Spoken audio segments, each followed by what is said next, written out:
more problems with my connection. But I always feel like I neglect all followers here on YouTube. So I thought I'd go ahead and do a little walk in the gardens and talk about just the plants that we've got going on here. So we'll give a few minutes for folks to show up. And, if I say something too crazy, feel free to shout. And I think there's a way to type in chat here. I'm just kind of checking to see where my connection's allowing me to go here. Hopefully we won't lose our connection anymore.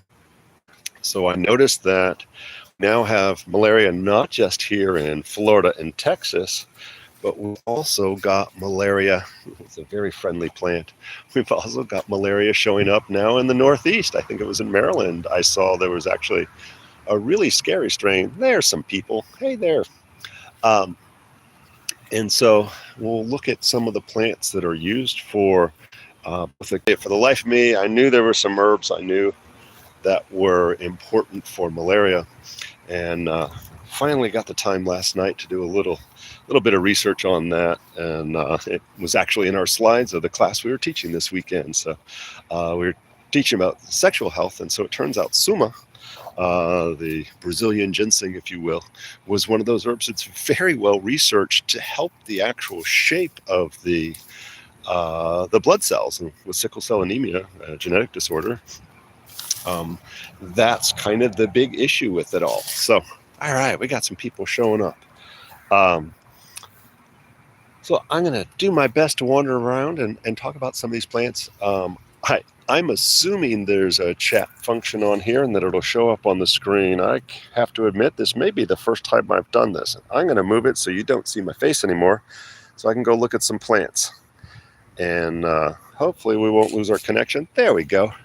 Well, if you've never been here, this is our teaching gardens in school here at Tradition School of Herbal Studies, and we're getting ready to move the clinic down here as well. So this big open space over here is the soon-to-be clinic. And we've been slowly adding things. We've moved the plant nursery almost completely over here. We're going to do one last sale at the clinic at 2520 Central, and then we're going to have it all here. So what do we got here? This is actually Vitex, and it's in bloom right now, which I love the smells of Vitex. So this is actually what we're teaching about this weekend.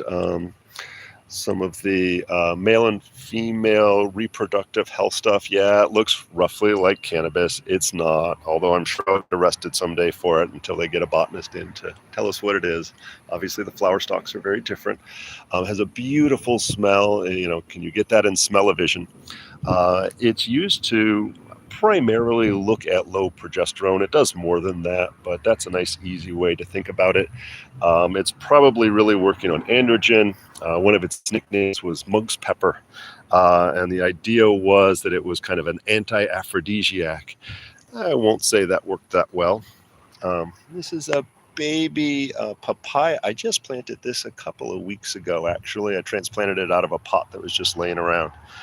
So hopefully we get some yummy fruit. I don't know whether that's a male or female, but the leaves are phenomenal medicine, specifically for dengue fever, which oddly enough, I got a text message this morning that one of my graduates down in Sarasota just had to treat somebody with dengue fever. And one of my graduates texted me not too long ago and said, hey, by the way, I've got dengue fever and I'm exhausted. So this helps to preserve the platelets against it. That's one of the downsides of dengue.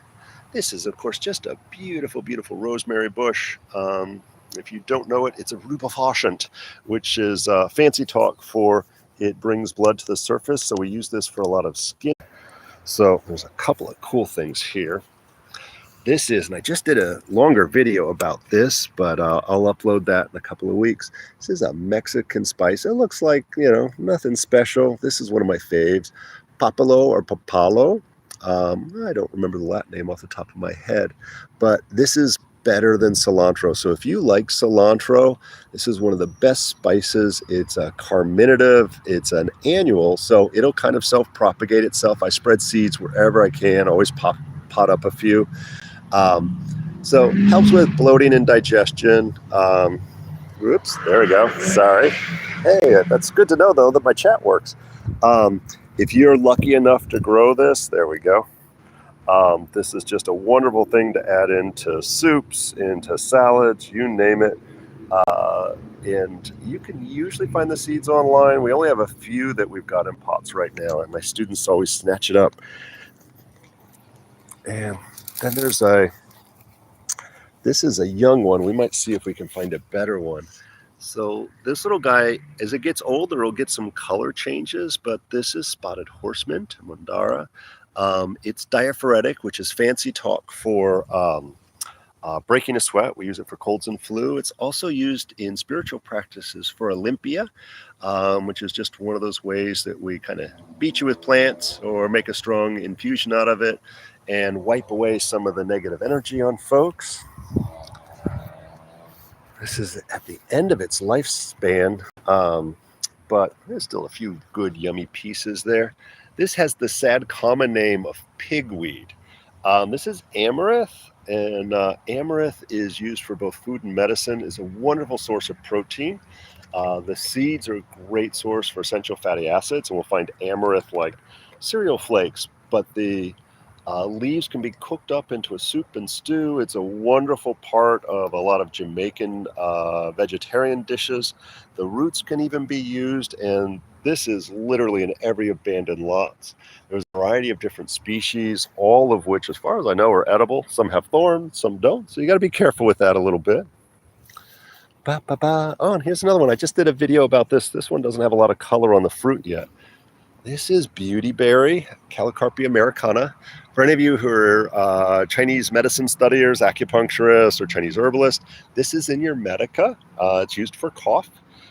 I primarily use it for insect repellent, and I find the little purple fruit is high in anthocyanins and makes for a nice snack. Who else have we got here? Oh, I'm going to go over and I'm actually kind of here at the clinic today to talk about this one a little bit. Let's see if our connection will hold while I go over here. Where are you hiding? Ah, there you are. I've got some fruit on there. So any of you from the islands may know this one. This is strongback. So this grew wild all over the Bahamas where I grew up. And so all parts of this are used, the leaves, the fruit, the bark. So it has kind of an aphrodisiac sexual function, but it's specific for elderly. So as people are aging, the weakness of their back, their stamina and drive goes down. And it can actually be used for both men and women. So also things like arthritis, that not sharp pain, but that weakness, like, just kind of getting creaky, getting out of bed. Strong back is a phenomenal one. And this is a Florida native as well. Not the best example, but as long as it's here, there's some new leaves. We just replanted this not too long ago. So this is, let's find a good example of it here. So this is a Chinese herb as well as a yummy Western one. We actually have a loquat festival here in Florida every year. So this is loquat, doesn't have any fruit on it yet. We're a little past the season for that. But the fruit is yummy, and this is a common ornamental put in a lot of like condos and things like that. But the leaf itself is a very commonly used cough remedy in Chinese medicine, pi pa ye. What's important is we can totally pick these leaves and use them for medicine. All right, I need 3 hands. But the important part is there's like a little fuzz here on the back of the leaves. And so this needs to be scrubbed with like a vegetable brush or something like that. It can, you can also just roll it up and then put it in like a tea bag or a muslin bag so that those hairs don't come off in your tea. Because if you don't, it'll actually cause a cough.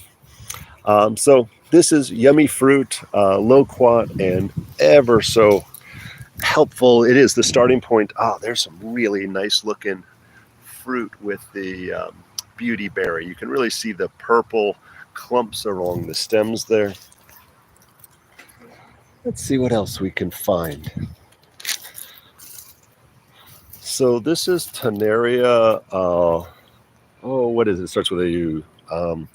This is not the herb of commerce Damiana, but it is frequently referred to as Damiana and has similar function. In Jamaica and some of the islands, it's called ramgoat or ramgoat dash. or dash along are all kind of cool names for it. Beautiful flowers. It is considered an invasive by many. It's not native to Florida, I don't believe. Uh, Whereas Damiana that we sell in the stores is used more as a female aphrodisiac. It's relaxing. Some people smoke it.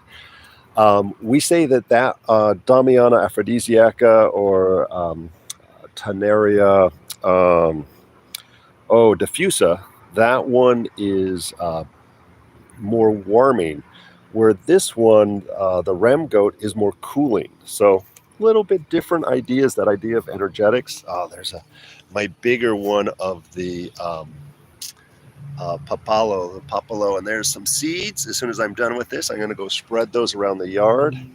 There's a beautiful seeds on our moringa tree.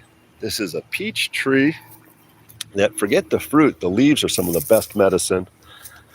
This is another papaya leaf that is specific for dengue fever, helps to preserve the platelets.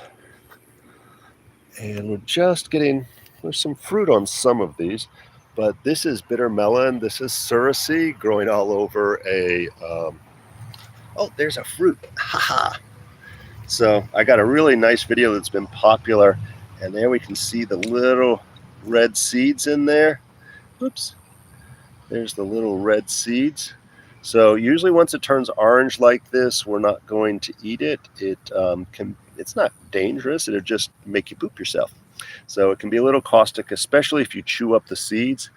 But here with the Caribbean varietal, we eat the leaves. This is where the real medicine is.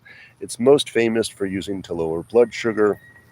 It's antimicrobial, so any kind of phlegmy, hot things, we can use it externally or internally. And it is aptly named bitter melon. It is definitely bitter. Surasy, or some version of that in a lot of countries as we go through there. Oh, and I saw this earlier. Hopefully I won't lose the connection this close to the ground. There's our ceremonial fire pit. Had a lot of fun making that. This is ground mimosa, sometimes called powder puff. There's a pretty little bee on there. I just think that's beautiful. And it's used the same as our mimosa tree. So we use it for stress, chi stagnation, traumatology. It's also called sensitive plant. It is a Florida native as well. Who else have we got growing around here? There's a Jamaican dogwood, also known as fish poison tree. So this one is a really good sedative, pain-killing herb. I've been planting a lot of this because it's really getting harder and harder to find this plant. So I'm hoping in another couple of years these are big enough that we can start to harvest some of the medicine off of there.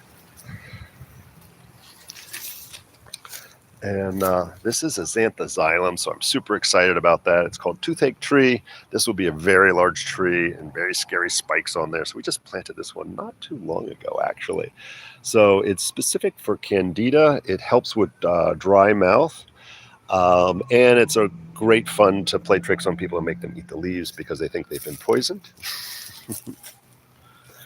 Another one of my pride and joys. It's obviously still pretty small, but this is a baobab tree from Africa. So I can live in this in a couple of years. Ooh, look at that. We had a lot of rain here yesterday and the day before. There's another Jamaican dogwood. But look at these monsters that just came up. Those were not here 2 days ago.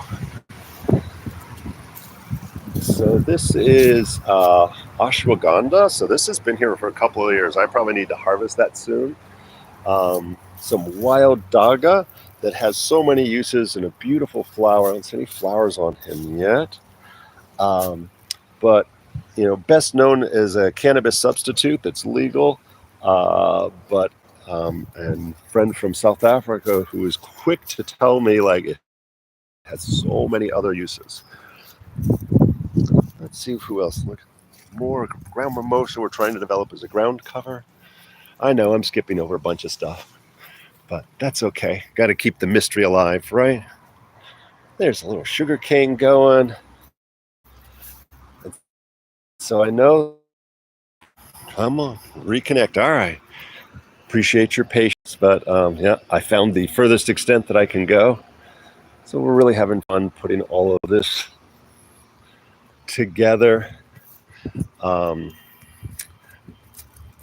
this is anato. So this is used for a lot of spiritual practices, also a food coloring. Jewels of Opar, that once you plant one, it's not invasive, but it definitely spreads. Look at these beautiful. Oh, look at the little bee in there. Let's see if we can zoom in a little bit on him. So these really cool flowers. I know, I can't decide whether Wi-Fi or the other one's better. And so these will actually stain your drinks blue. They have lots of medicinal purposes as well, but super neat plant. There's some purslane. I just did a video on that too. I'll be posting here soon. Well, we didn't grow this, or we didn't plant this, I should say. This looks like Chanca Piedra. It's a very young one. It doesn't really have the seeds. Not that. Don't look at that. That's motherwort. But there we go. You can kind of see the seeds forming on the underside. I just pulled some up for the class in there to see what the correct species was as well as the wrong species. So Chanca Piedra. There's two that are considered medicinal. One that generally we discourage people using. Little lemongrass. There's a Chinese herb. This is balloon flower. So Jiegong. Most success I've ever had growing that. And there you can see the balloon, why it got its name, and has a root that's very good for the lungs, lung abscesses, and all kinds of other interesting things. Here's the poo-poo platter of herbs. So this is motherwort here. And so this is blue flower. Oh my God, names just escaped me. That's all right. And then I forget what this is planted, but it looks like it may actually sprout. So we got 3 plants in one pot that I can see. A couple of different types of climbing melons that we've got. This is a white mulberry. This is sangye, a mulberry leaf that we use for cough. Some more of the anato. Who are we forgetting here? This is some cedar, which the roots of which have ephedrine in there and have a ton of different uses for them. What do we have in here? It doesn't look the skullcap has any flowers, but this is a Florida native skullcap that has a lot of those same relaxing, sedative-like properties. Yerba buena. This is mint.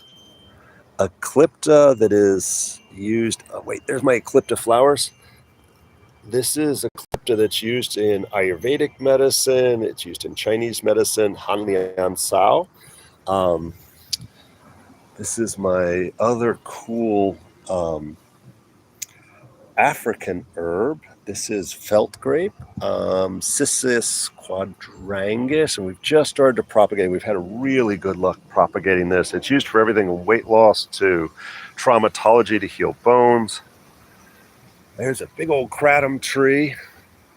And those look like the exciting things. Oh, let's see what else we got growing on the fence.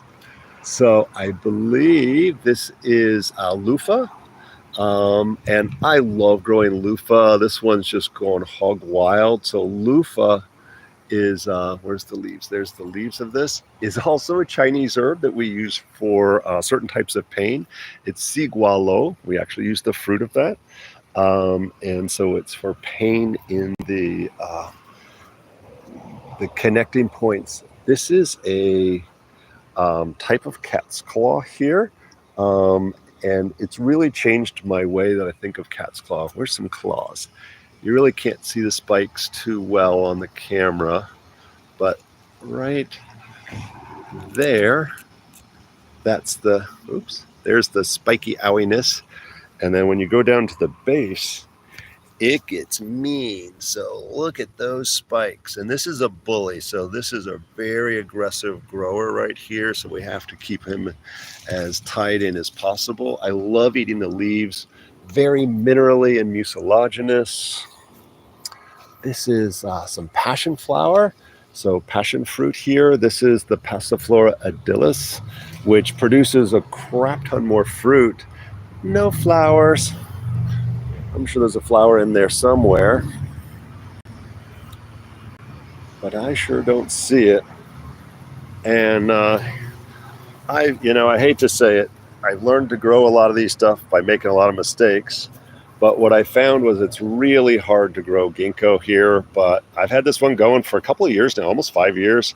But I grow it in a pot and it keeps the size down. And so more it's a teaching tool than anything else. There's some more Eclipta, and one of my favorite herbs. This is Gotucola, Centella asiatica. And so we use this for memory, slightly drying, but really important. It's connective tissue, inflammation, you name it, it's good for you. The dosage is yes. Sorry, snack time. And it's one of those things that is probably my first choice for anybody dealing with autism. Verbal, nonverbal, doesn't matter. There's my black pepper. Sorry for the air conditioner.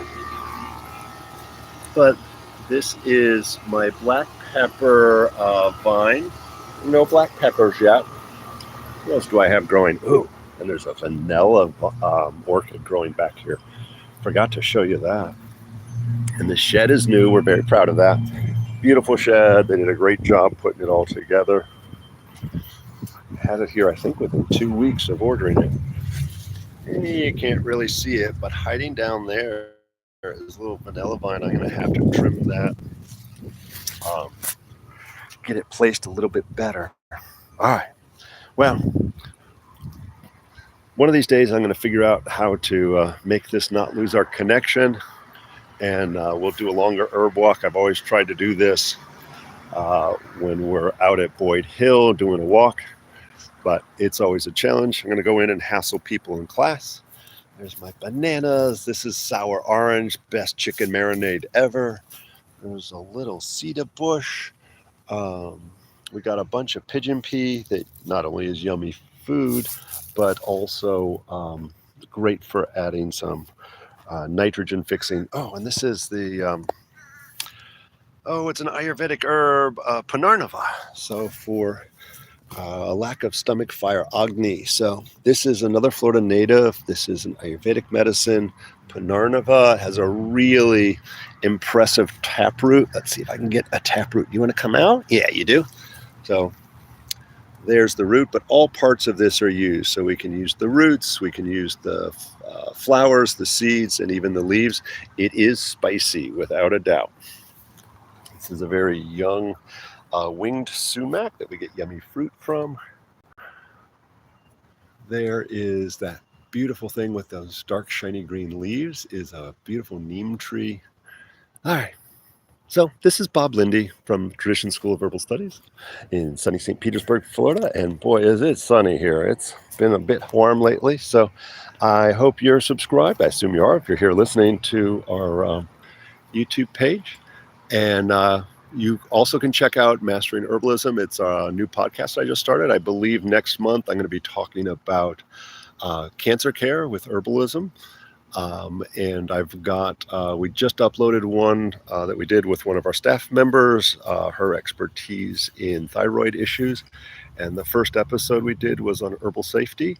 And also the last Friday of every month, we've got open forum on Facebook, and it's Facebook Live that you can just jump on, ask questions, listen to the discussion, and we've got the last 2 or 3 years of it all archived here on the YouTube channel. But kind of long, way more fun when you're there live, and you can even email in questions ahead of time so I can get you in the queue. So thanks so much. I hope I see you in a class someday soon. Bob Linde, Tradition School of Herbal Studies, traditionsherbschool.com. Thanks.